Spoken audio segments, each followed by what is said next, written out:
Hola, ¿qué tal? Hoy aprenderemos una nueva lección en biología. Estudiaremos el compost.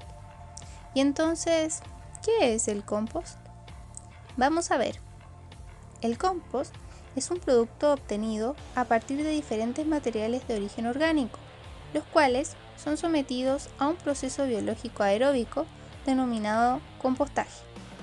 En palabras simples, es un excelente abono para las plantas y se obtiene a partir de la actividad de muchísimos microorganismos, como hongos, bacterias, también escarabajos, hormigas, nemátodos y muchos otros. ¿Cuáles son los beneficios del compost?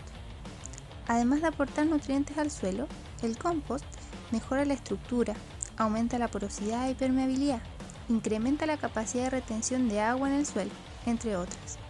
La actividad biológica del suelo también mejora, siendo esto un indicador de fertilidad.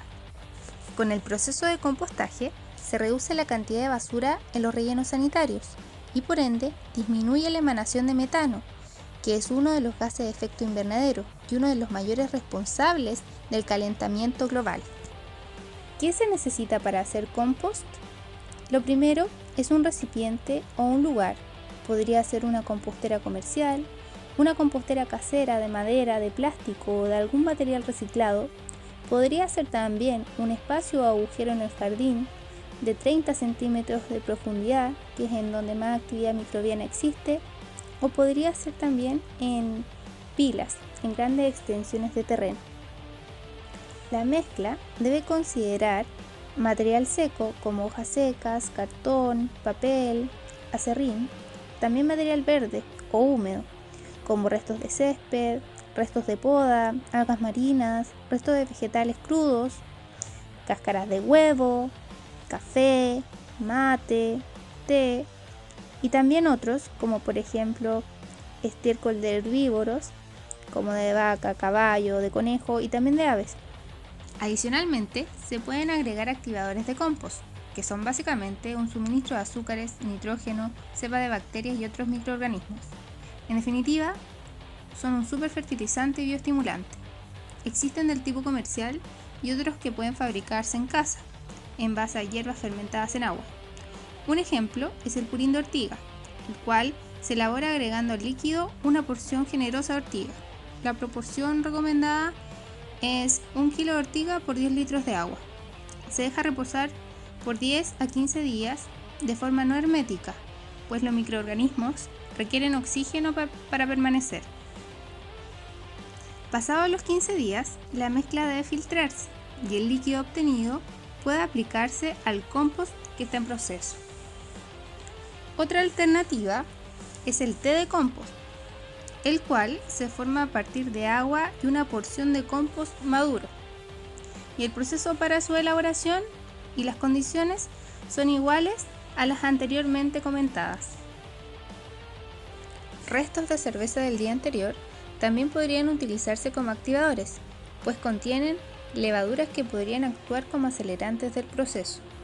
Por otro lado, las pilas de compost, situadas directamente sobre el suelo, por lo general no necesitan de inoculantes, pues la tierra ya contiene organismos benéficos, a no ser que se trate de un suelo demasiado pobre. Los elementos que no pueden compostarse son plásticos, vidrios, metales, heces humanas y de animales domésticos como gatos o perros por su alta carga de organismos patógenos, productos cárnicos y lácteos como huesos, sangre, leche, yogur, queso, ya que son un atractivo difícil de resistir para las plagas. Grasas y aceites también deben evitarse, por la misma razón. Las harinas, sus derivados, las pastas y el arroz también podrían atraer roedores y podrían ser un caldo de cultivo de microorganismos indeseados en la mezcla. Medicamentos también podrían matar microorganismos encargados de la fermentación. Las colillas de cigarrillo, por sus elementos tóxicos, las plantas enfermas, pues eventualmente podrían perdurar microorganismos patógenos en el compost, malezas, porque sus semillas podrían luego germinar, vegetales cocidos, pues se cocinan con grasas y aceites, productos de higiene íntima, como tampones, toallas higiénicas y pañales, que podrían entrañar daños para la salud al usarse el compost contaminado en la huerta. Otras consideraciones son el uso racional de cítricos y tomates, porque alteran el pH del compost y del suelo al que se le agregue después la mezcla. El acerrín que se ocupe también debe tener una procedencia conocida, pues si proviene de madera tratada, este contendrá muchísimos químicos. Otro elemento importante es una cubierta para mantener la humedad y temperatura de la mezcla y evitar que la lluvia lave los nutrientes que tanto se desean conseguir. Respecto a la humedad, si la humedad disminuye, el proceso se ralentiza y la materia orgánica no podrá descomponerse totalmente. Si por el contrario hay un exceso de agua, este impedirá que el oxígeno entre en los poros, limitando el crecimiento de los organismos. La humedad óptima se sitúa alrededor del 55% y en la práctica, para determinar si la humedad es la correcta, se utiliza la técnica del puño. Esta técnica consiste en tomar un puñado de material y apretarlo. La mano deberá quedar húmeda y sin restos de material pegados en ella. También, directo en la compostera, podría introducirse una varilla de madera. Apenas esta salga, debe estar libre de material adherido a ella, pero esta debe estar húmeda. En relación a la temperatura, ya se ha dicho que se eleva y es producto de la actividad de los organismos presentes en la mezcla. El aumento de la temperatura sobre los 60 grados Celsius asegurará la obtención de un producto higienizado, libre de patógenos como por ejemplo Escherichia coli o Salmonella, además de huevos de parásitos, esporas de hongos fitopatógenos y semillas de malezas. Para mantener condiciones de humedad, temperatura y oxigenación ideales, es imperioso voltear la mezcla y hacerlo de forma regular, al menos una vez por semana. Y en la práctica, ¿cómo se logra un buen compost? La verdad es que no existe una receta única de cómo y cuánto material agregar, pero pueden seguirse ciertos principios.